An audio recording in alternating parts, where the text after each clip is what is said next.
Hi, I'm Toby from Cheltenham Upholstery and I'm here today with Just Fabrics to teach you how to make a headboard.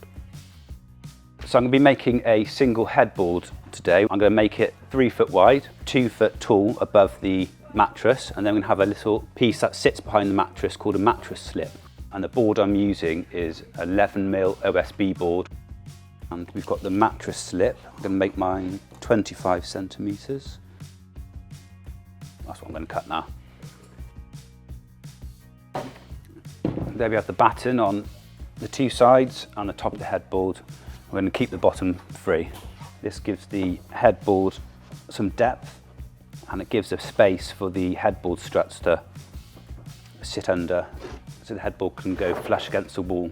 I'm going to pop some wood glue, sit the board on top, screw it down. So I'm going to repeat that on the other side and also the top of the headboard, but we'll leave the bottom free of any timber. So now I've got to drill 4 holes on the headboard, which will fix to the headboard strut. This is a headboard strut and this will sit underneath the headboard. So normally the holes we need to drill are usually 6 inches in from the side, but it's worth double checking your own bed base.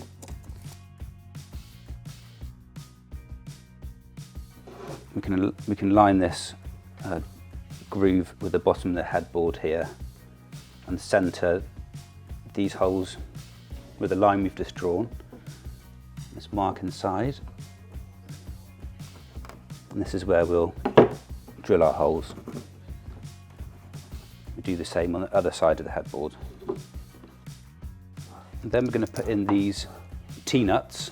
These are M8 size thread. These will go in here. You need to hammer these in. Okay, so I'm going to measure up the foam now to go onto the headboard, but I want it to hang over the edges by about 1 centimetre on the 2 sides and the top. So I've got 94 centimetres by 61. So I have here some 2-inch foam. It's reasonably firm. So what I'm going to do is trim this down to the sizes I've just measured. And using a old kitchen knife, you can cut along the line.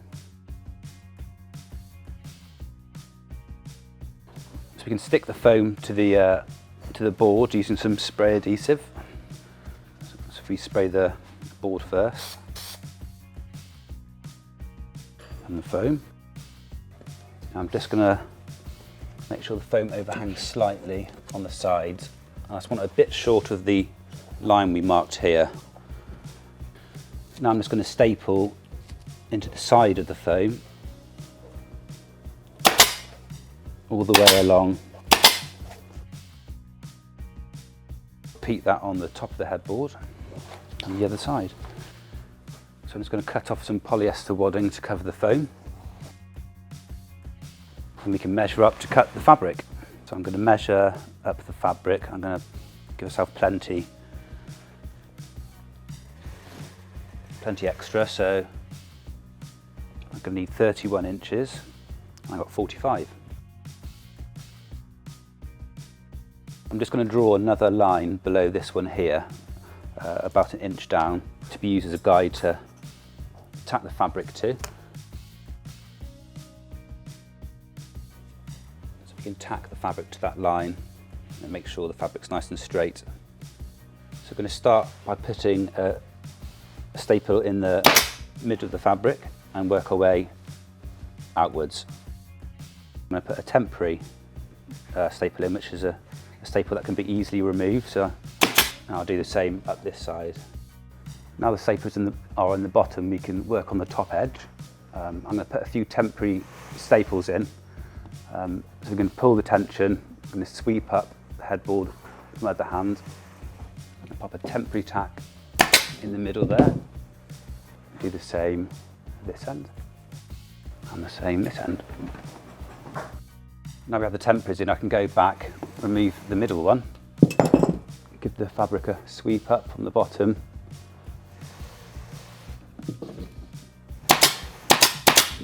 and put some permanent staples in.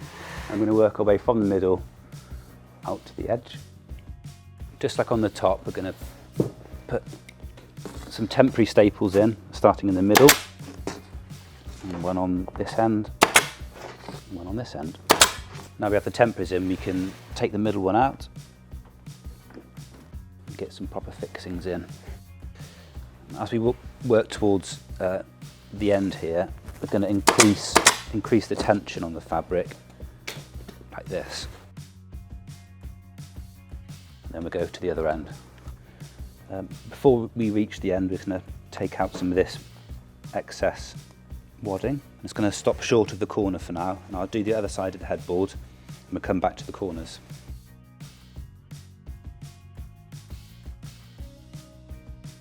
Now we're going to work on pleating, putting a pleat onto the corners. So more tension is needed as you tack towards the corners. And this gives you a nice neat pleat. So we're going to do on the side of the headboard first. And you can roll the fabric under, get a nice sharp pleat on the corner.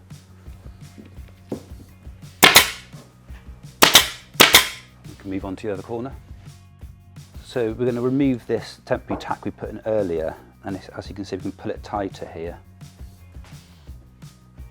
and we come away from the line, and the fabric will drop down a bit, but this gets rid of any wrinkles. So we can pop some tacks in, and we'll do the same on the other side. So now we need to measure for the fabric for the mattress slip. So remember our original line that we drew is up here, not this one here, so we need to make sure we have enough fabric to go from here and all the way underneath the headboard. We'll do the same on the side to side.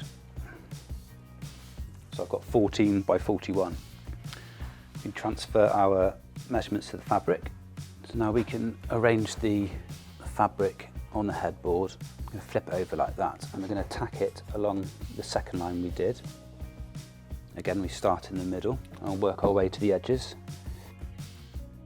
So now we have that in place, we can use some of this fibre back tack strip, which we're going to roughly cut the size. And using a ruler at our 25 centimetre, which is the length of the our mattress slip, we're going to line that up, pop a staple in the middle, so we can pull the fabric over. And we're going to temporary, put a bit of tension on and put a temporary in the middle. One this side, and we'll probably get one on this end and this end also. So if we remove the temporary from the middle, we can start popping some staples in. I'm going to work our way to the edge. And just before we reach the corner, I'm just going to trim some of the polyester wadding out of the way. And do the same on the other side. I'm going to work on the ends. I'm going to remove this temporary, pop some staples in. Just pop a little pleat on the corner like this. You can do the other side. So now the headboard's upside down, we can trim all this excess off. We can pop a few more staples in and bulky areas to keep it nice and flat. And then we can cut some calico to cover up the back of the headboard. So I've chosen some calico to line the back of the headboard. I've cut it a couple of inches oversize, so that gives us plenty to turn under to tack onto. I'm going to start one end, starting in the middle and working my way out. I'll move on to the opposite side, apply some tension, again starting in the middle and working our way out. Move on to the sides. I've stapled around the T-nut and then with a knife cut the calico away, so it gives us access to the threads. So we can pop some bolts through the headboard struts into our T-nuts. And that's our finished headboard. We hope you enjoyed the video. If you want to find out more about what we do here at Cheltenham Upholstery, then head over to our website. For more fabric inspiration, check out Just Fabrics.